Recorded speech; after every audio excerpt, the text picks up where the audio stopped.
Hi, Scott Orlin with CINEMA-Magazin. San Francisco, Metallica. Those two words just kind of go together, don't they? I'm here with a couple of the band members, Robert, Lars, and this band member, I'm sorry, I just don't remember where you were on the album cover, Dane DeHaan. It's interesting because there's a parallel story that's going on when you see this movie. It's part documentary, part surreal experience, which I still have no idea what I just saw. But he plays like one of your roadies that is kind of sent out on a mission. So before I get to you, Dane, I want to find out, what's the craziest thing you've ever asked a roadie to do? Oh, we can't talk about that. No, this is a family entertainment, we were told. There's over the last 30 years, there's been a lot of crazy stuff that happened. Back in the 80s, it got pretty crazy, and I think we should leave it at that. Is there a special skill for a roadie? I mean, are they just good servants and just do whatever the band tells them to do? I don't know, you know, they're not servants. I mean, everybody's got a job, and so I would say that probably perseverance, and I mean, and let's also, I mean, if we're really going to define it here, a roadie is somebody who more sort of travels with the circus, goes from town to town, and that requires a special kind of, like I said, endurance and perseverance to be able to sort of travel all over 2 years and live in buses and different, you know, cities, you know, in 18, 24-hour increments. Dane is really more what we would call, at least in our world, of a runner.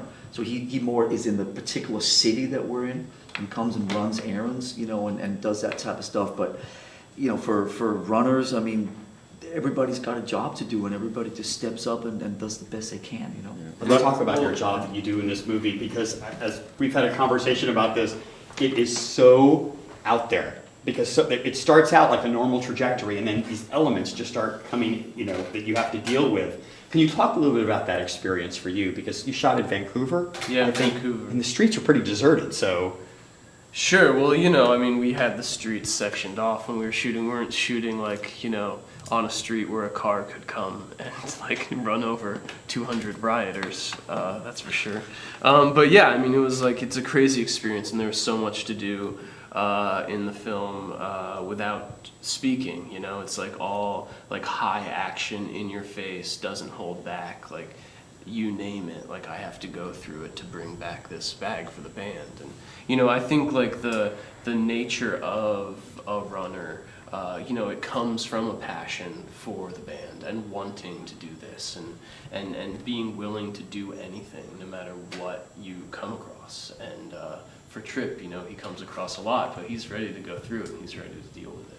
He even dies and comes back or whatever. Robert, I want to ask you guys too. Or whatever. Or whatever. Because I still don't know what I saw. Hence the pill.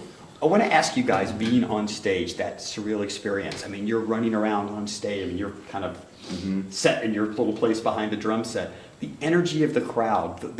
Does every show feel different to you? You know, with Metallica, there's always going to be that energy. You know, the impact of the music really moves our fans all over the world. We were just in Asia recently, playing in like Indonesia and Malaysia. We played 2 shows in Shanghai. And in Shanghai alone, you could feel the energy of that audience just blossom and rise. So their lives changed from the first note till the end. And bringing the viewer to the stage to feed off that and to experience what we experienced, I think that was the true motive in, you know, the bottom line in this production. You weren't even born, I think, when Metallica first started coming together as a band. So when did you have your first Metallica moment? When did you first discover these guys? Well, I mean, I remember coming home from school and turning on MTV and their music videos being on, and then really wanting to buy their album and listen to their music, and my parents not letting me. Because? Well, you know, my parents were very overprotective about the music I listened to, so like anytime I wanted to buy an album, they would go to the store and like listen to it, and then like just be like, yes, you can have that one, or no, it didn't, and no, you can't. And you know, they just for whatever reason, like they were overprotective about the music I listened to. And little did they know what would happen. A last question for you, taking Metallica out of the picture. What's the best concert you've ever seen? I saw Rage Against the Machine's first comeback show at Coachella in 2007. I've never quite experienced anything at that level where the unity between the band and the fans was so, I mean, it was so overwhelming. I still, I mean, that was the greatest experience. I've seen so many incredible concerts, but most recently Black Sabbath about 10 days ago. I took my kids there and Ozzy sounded incredible, amazing. I'm still buzzing off that show. Dane, for you?